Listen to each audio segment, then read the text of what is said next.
Hey there YouTube fans, AC Productions here. Today I'm going to be showing you on how to install a kill switch on this 2013 Yamaha FZ6R. Now, as you can see, it's not my bike. This is actually a customer's bike. And the reason we're installing this kill switch is because he actually recently got his motorcycle stolen. Luckily for him, he was very smart on installing an air tag on his bike, and that's how he was able to get his motorcycle back, which is actually a really good idea because there's also GPS trackers, but with that, you have to actually pay a subscription, and sometimes it could be difficult, to come up with the money or whatnot. With an air tag, if you happen to be an iPhone user, that'd be perfect. What we're going to do to prevent from his motorcycle from getting stolen is install a kill switch. Now, what that's going to do is going to disable the bike from even being started. So let me show you a few things of what happened with his bike so you guys could get a better understanding. Found this video helpful. If you did, please smash that like button. If you haven't yet subscribed, don't forget to subscribe. Hit that notification bell. That way you guys are up to date with my latest installations. If you know anyone else that's looking to get something like this done,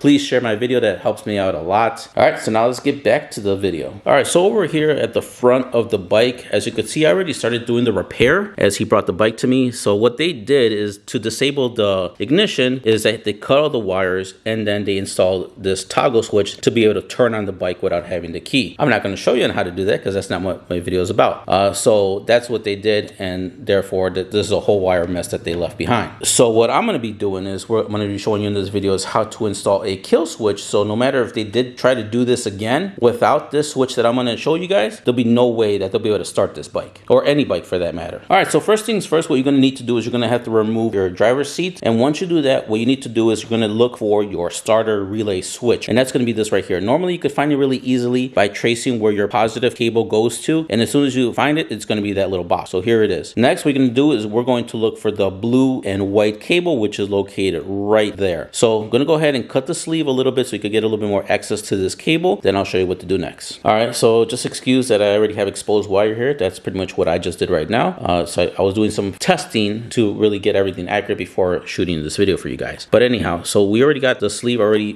peeled back. So cut a little bit further out, and then once you snip it, it should look like this. So you snip it, and then you want to get your wire strippers and then just strip a little bit of the cabling. So now that we got that part done, next we're going to do is we're going to get a switch. Okay, so what I'm going to show you right now, this is going to be kind of the way to do it, but just for the video. But for you guys, you're going to have to find a location to install a switch like this, which is a pretty simple, just a basic on and off switch. O is for off, line is for on. So what I'm going to do is I'm going to connect everything. But like I said, you guys are going to have to find a spot for your bike. I'm not going to show you this in this video because in case there's someone that recognizes a bike, I don't want you to know where the switch is. And again, you want to use electrical tape, or if you have heat shrink tubing, use heat shrink tubing. So you want to slide the heat shrink tubing over this, and then what you're going to do is you're going to connect one lead to one wire, slip the tube over the other one, connect it to this wire, and then that's it. Or you could use electrical tape, either or. So now that I already got that part, just for demonstration purposes right now, I'm just going to leave it like this for now. So right now it is in the off position. All right, so now to test it to make sure that this is going to work. All right, so now we're here at the front of the bike. We're going to go ahead and turn the key.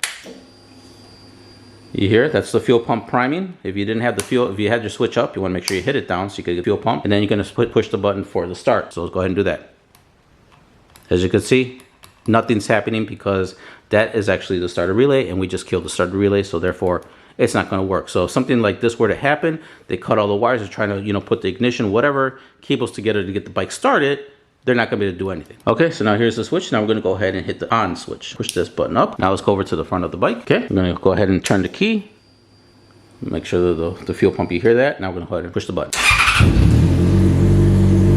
That's how you do the kill switch. Now I'm going to go ahead and tidy everything up, and that pretty much actually concludes the video.